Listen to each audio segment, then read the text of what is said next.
AP Art History exams no longer include a quotation question, but the interface between people and technology, especially video technology, is an even more important topic in the new AP curriculum. So, let's take a moment to look at this older question. Korean-American artist Namjoon Pike is considered the founder of video art. I showed you this image in my environmental and installation art lecture. An inscrutable Buddha surrounded by artifacts of our civilization, discarded television sets. Another of his famous videos, which I'm not showing you, has a Buddha watching TV. Pike, along with our polka dot artist Yayoi Kusama, was a member of a neo-Dadaist movement called Fluxus. Their specialty was performance art, or happenings, often accompanied by music by composers such as John Cage, who drew his inspiration from basic everyday noise. The first 10 seconds or so of this video of a Cage composition will give you some idea. Note the sound of water dropping into the pot is part of the music. Do you remember the image of Kusama's Alice in Wonderland Central Park performance, complete with polka dots? Here is a performance art piece with Fluxus artist Yoko Ono, later John Lennon's wife, in which the audience was invited to cut off pieces of her clothing. And here is our required work of video art by Pike.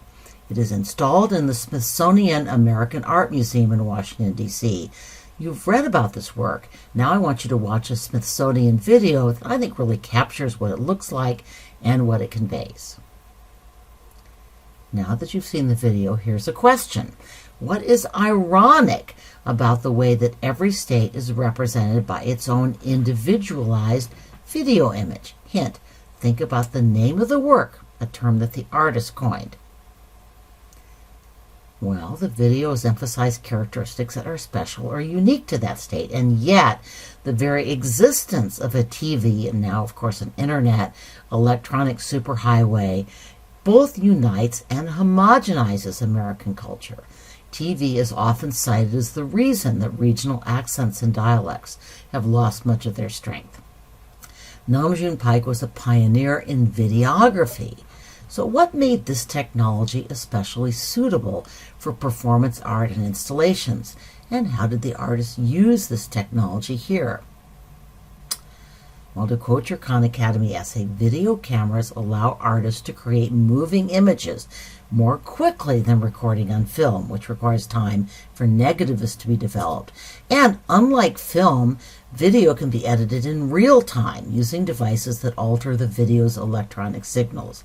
Namjoon Pike placed a video camera right in the installation, you just saw this on the Smithsonian video, so that one of the American events portrayed to the viewer is the viewer, him or herself, observing the scene, Shades of Narcissus Gardens.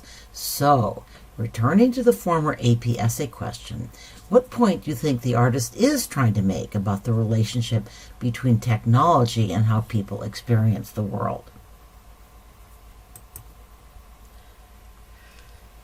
This is a work that's really hard to study adequately in the classroom since the effect is dependent on a setting and a time frame that we simply can't replicate.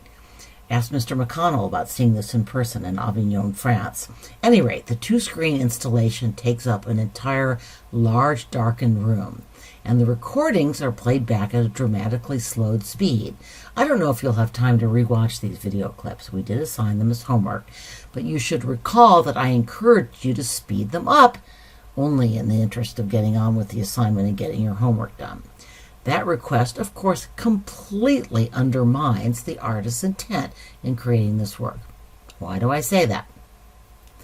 The artist is interested in spiritual experiences, and he is a practitioner of Zen Buddhism, which is all about sitting for hours contemplating a serene, perfectly composed dry garden with carefully raked pebbles and just a few strategically placed objects or plants.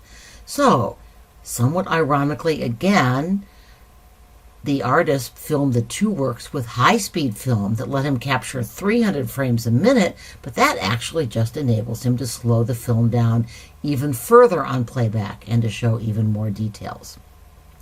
So what religious symbolism do we see in this piece? What might be the meaning of water and fire? By using a double frame, what medieval art technique is he imitating? Note that we've already seen one diptych and we'll be seeing a triptych soon. What does the title The Crossing mean anyway? Are we seeing a person annihilating himself?